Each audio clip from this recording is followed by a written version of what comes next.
Good afternoon, everybody. Welcome to Reclaiming Your Voice, the podcast where we tell the truth about what it means to live, lead, and show up fully in spaces that were not always built with us in mind.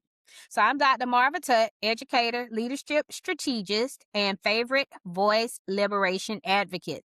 Each episode, we will create space for real life conversations about identity, power, purpose, and the courage it takes to stop shrinking and start speaking. This is not just a podcast. This is a movement towards clarity, toward healing, toward alignment. If you've ever felt misunderstood, overlooked, or like you had to become someone else just to survive, you are in the right place.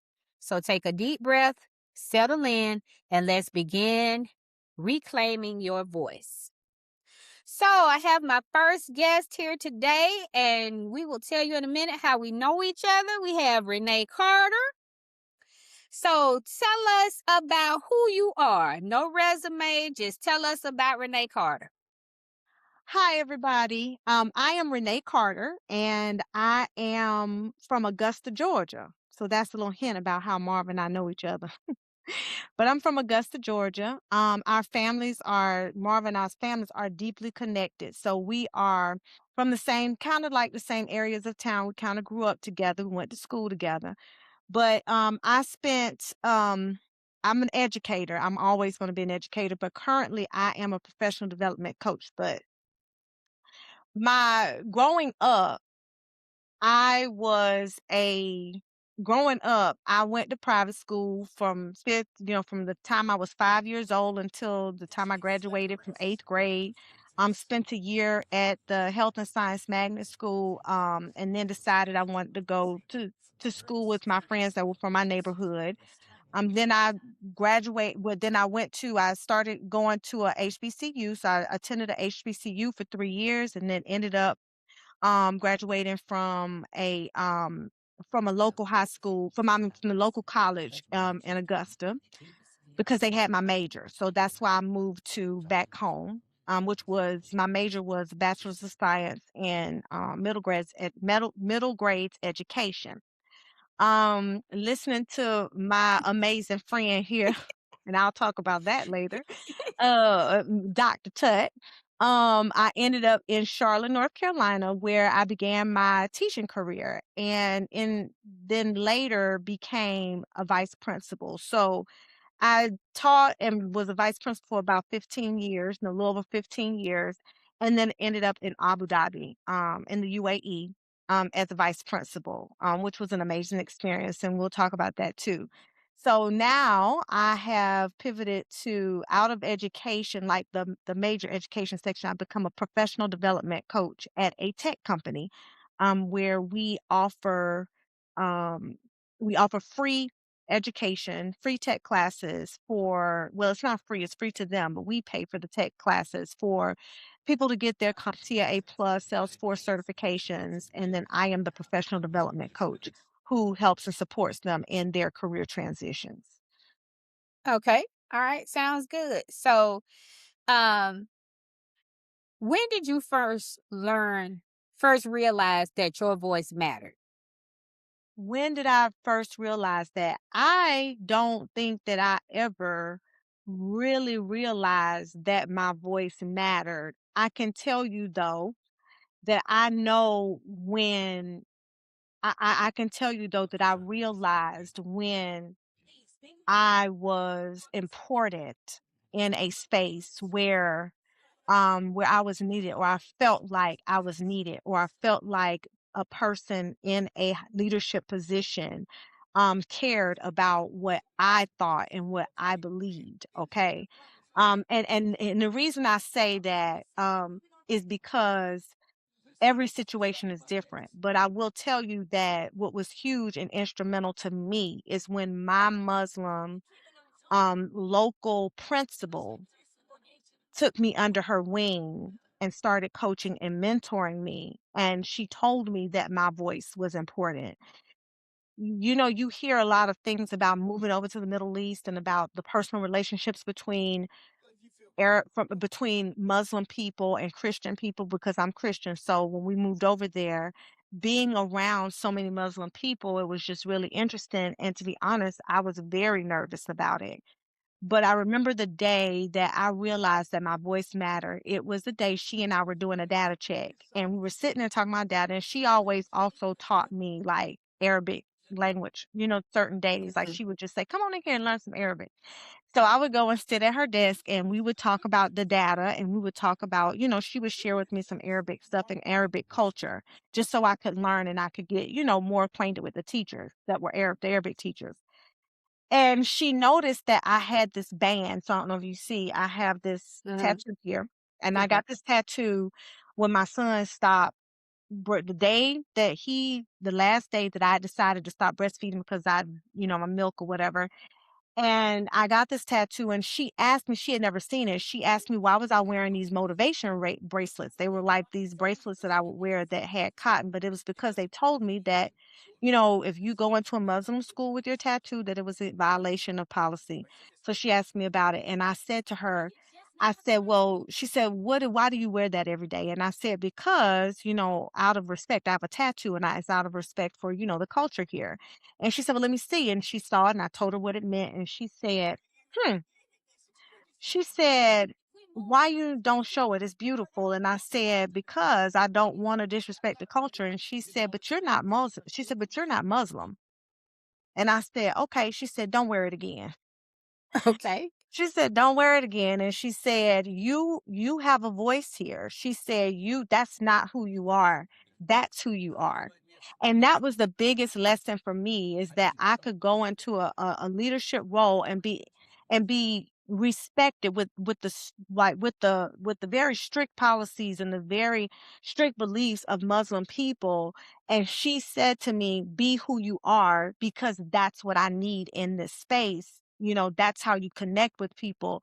That was my first lesson.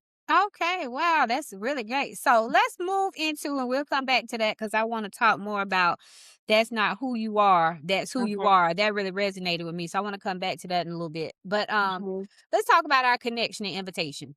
How did we first connect? You mean at 5? At 5. At 5 years old At when we 5 went years to Catholic old. school together?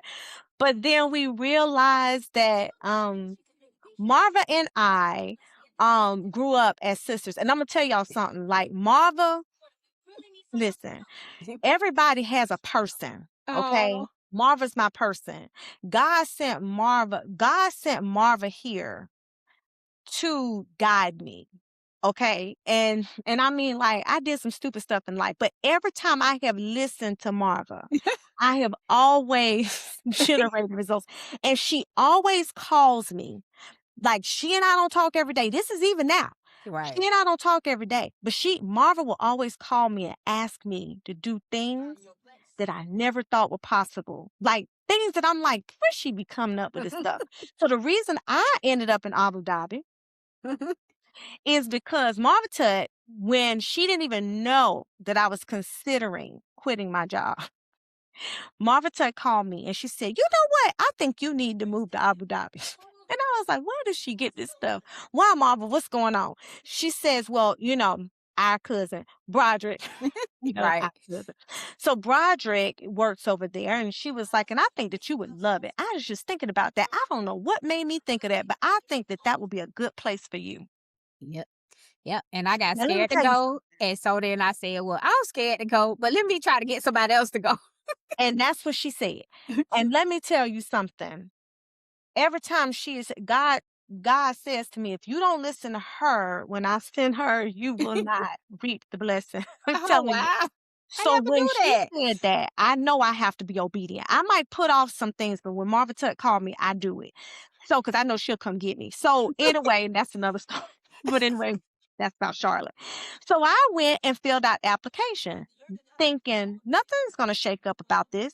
And that's what happened, right? So Marva always tells me to do the crazy things. So I met Marva in 5th grade. Marva and I became really good. I mean, the first kindergarten at 5. Marva and I became really good friends. We grew up together. Our families were connected. because they grew up like our grandmothers. Mhm. My grandmother, her grandmother, and my great Mhm. grandmother were like living in the same neighborhood, and our Mhm. families knew each other, Mhm. and just bonded in such a way that like she's kind of like the sister that I didn't have a choice but to have. Right. Like she was gonna just always be there, and she always is.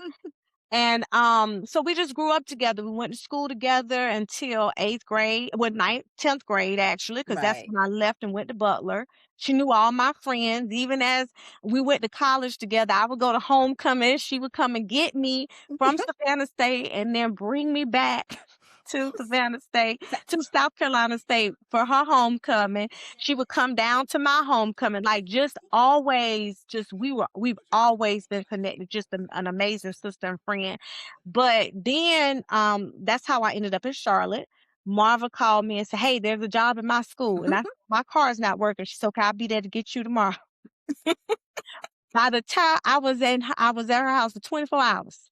I had a job and apartment by the time I came back to Augusta. I had no Yep. plan. It was just do what Marva said.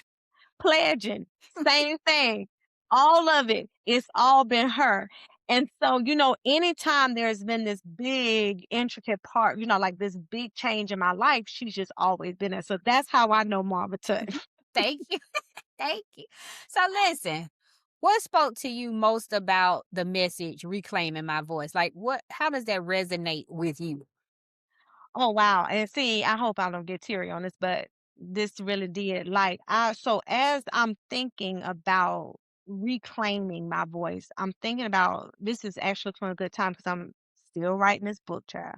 Okay. And part of the book got me really emotional because I thought about the fact that, I grew up in a single parent home where my mom didn't have a choice but to lean on me. Like my dad came around, he was not an absent dad, but my parents got married very young. They were like 19 when my mom was 19 when they got married. And my dad was, blue collar worker. My mom's a nurse, and just they got a divorce when I was 5, and so my mom had me, my sister, and my brother, and she had to depend on me, and a lot of that dependence meant that I had to lead a lot when I didn't know how to lead, like, at all. But then I also grew up in a family of very strong women who had strong beliefs about being seen and not heard, how that happens, and especially in the Black community, not being able to express anger, emotion, and being shut down. And one of the books I read, actually, I've read it 3 times, but honey, I have to keep you reminded. Let Them by Mel Okay. Robbins. And one of the things she said is an emotion is supposed to be a 6-second episode but as you're younger, when you grow up, as you're younger, that's where you develop that skill of your voice. And, like finding your voice and being able to control those emotions and being able to express yourself and to go through the emotions so you can manage it, right? And I thought about like a lot of times in education, as I was in leadership, and I became a leadership. I still believe I became a vice principal way too early. I Okay. wasn't ready. Yeah, Marv, I'm gonna be honest. I just wasn't ready. And I think you and I may have talked about this before, but I just wasn't ready when I became a leader. I was in my 20s, like my late 20s when I became a leader. I taught for like 6 years and then I just was out. Mhm. And I think a lot of it was because I do take the lead, right? Mhm. But, and I'm just going to be very transparent about this. Working for when I felt like when I thought about reclaiming my voice, I thought I have for so many years here in the United States had my voice stifled by not just people who didn't look like me, but people who looked exactly like me. You know, um, I've had African American female friends that don't believe that you should show emotion, cry, like that tell you this is our mantra, you're strong, and strength is don't cry, you know. Mhm. And even in leadership, if you show emotion, that's seen as weakness, Mhm. And so I feel like when I say I'm reclaiming my voice, I went around learning how to get along with people, learning what was being said in rooms so I would know what to say, you know. Learning how to behave in situations that were socially awkward, that were awkward, And so I learned how to chameleon myself through life. So much so that I became 52 years old and I don't know who I am. And that's a hard truth, especially when you stop drinking. So back in 2021, when I stopped drinking and I had to be awake to realize and sober to Okay. realize I don't know who I am. That sent me in a tailspin of depression, honestly. And so I'm learning at 52 who I am so that I can have an authentic voice. So when I say reclaiming, I don't really think I'm reclaiming. I think that I'm just really finding my voice and learning that I can say things in a room and not be responsible and disconnect myself from the way people feel about it. Like I can share my beliefs without having to worry about what other people think and building within their reality. So I know we got a little script, but Mhm. I want to go back to something that you said that was very important to me. You said 52, you're Mhm. realizing that you're really finding out who you are. And it started with you being sober and stop drinking. Tell us about that journey if you don't mind. Just No, tell us I a don't little bit about mind. that. Okay. Mm-mm. Girl, Okay. perimenopause will slap you in the face, Okay. choke you, and then leave you for dead. Do you hear Okay. me? So, at one point, I woke up one day and realized that I needed to be more productive Mhm, and that the alcohol was slowing me down and doing the things that I know God sent me here to do, right? mhm. Glass of wine, I would take 2 days to recover from the glass of wine. I noticed that right after COVID. And so I stopped drinking in December of 2021. And y'all, here it go. Marva calls me and asks me to do some one of the hardest things. Then when I told her, I don't know that I can do this right. I just got my blood panel back and it don't look good. She's like, yes, you can. Yes, you can, Renee. I need you to do something for yourself, something that you've always wanted to do. And I Mhm. thought to myself, well, I don't want to be punished by God. So, of course, I did. Well, it worked out. Okay. It all worked out. But that journey has really been interesting because as I have been trying to like struggle through menopause, I finally I have a doctor who cares about me and she just put an appointment on the books and she was like, listen, when you gonna let me help you? And I ended up on the estrogen patch and then I ended up, taking my medication that makes me be able to focus so that I can live like I normally live.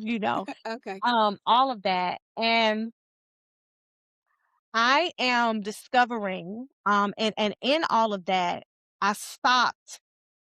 started disconnecting from good friends. I started disconnecting from places and people who knew me then because my my mind and my heart weren't aligned anymore.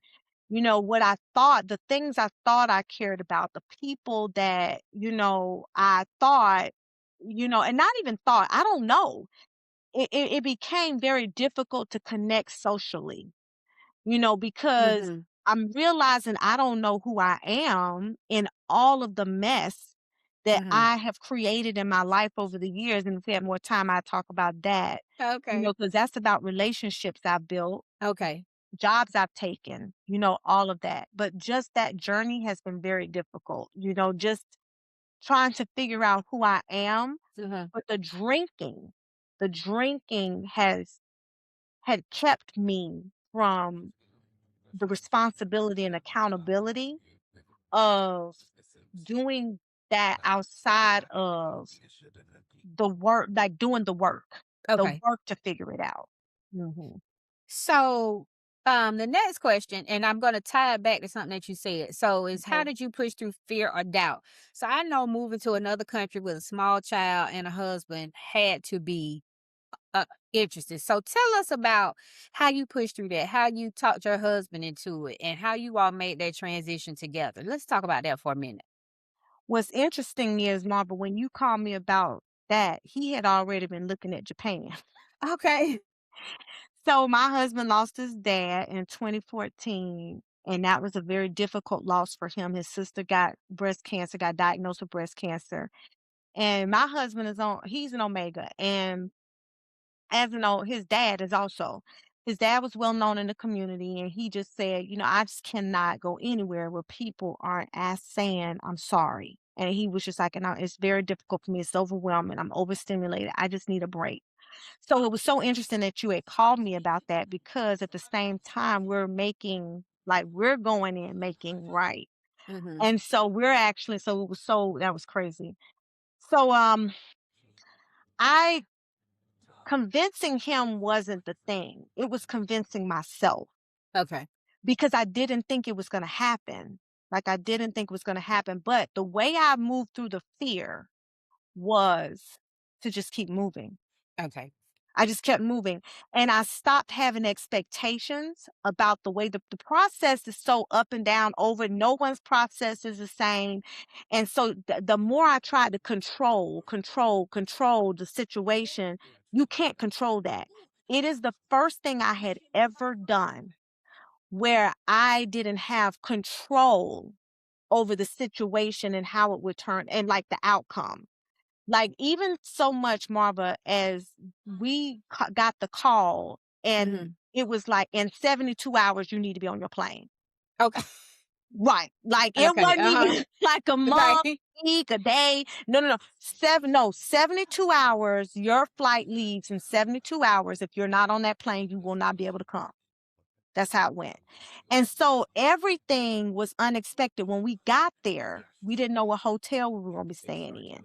So I think that the way I pushed through the fear was not having any expectations about it because there was nothing to expect because I'd never done anything so big, Hmm. like that was it. And it was probably the best thing that could ever happen to me because it has been because of my need to control Okay. that I had lost out on other opportunities. All right. So, you talked about the need to control. I'm gonna come back to that in a minute, and basically needing to control and being grounded. But Mm. you mentioned your book, and I know you have been talking about writing a book for a minute. So, tell us about your book. Do you have a title? Like, what's the premise? Like, when can we expect to see it on shelves? This could be a teaser. Like, tell us about your book. So, the book is a letter to myself, several Okay. letters to myself as a little girl. Part of what my issue is the need to control, the need to be in control, which I learned in therapy is a trauma response Okay. to conflict, right? Because I never learned how to manage my emotions, right? So that's what I'm in therapy for. And before it was just all up and down, but now I know why. Right. So Okay. so part of that is the book is several letters to myself as a little girl. I was the firstborn, daughter, granddaughter, niece, all of it. And it's been quite heavy, growing up in a family full of, people who have seen me as a caretaker of feelings, of emotions, of walking like just in life. So the heaviness of all of that has catapulted me right into therapy, which is why I Okay. hate being caretaker. Okay. And so that's how I've built my relationships. And so that's what the book is about. It is just going through, some abuse that I've experienced growing up. And just giving myself some grace and compassion and talking and just pushing through all of the hardship of of how those things have affected me. Okay. Mhm. So that's a lot. That is heavy. And so Mhm. with life being heavy, you say you the first girl and all that. And my older sister carries a lot too because she's the oldest. Y'all the mamas of the family. Even if you didn't Mhm. tend to be, y'all carry a big burden. So with Mhm. all of that. how do you stay grounded? Like, what do you do that I know you do therapy, but like, what keeps you grounded? I'm for the first time in my life, I'm allowing someone to take care of me. Okay. I'm trusting, I'm surrendering. My husband, I will say this, he ain't perfect by all means, but I will say that he is good for me because I can trust him. So for the first time, he's watched me cry. He's seen me in down in the lowest parts of my life, and he's held me through all of those things. And I'm just allowing someone for the first time in my life to just take care of me. I fought it. We've been married for 16 years, you know.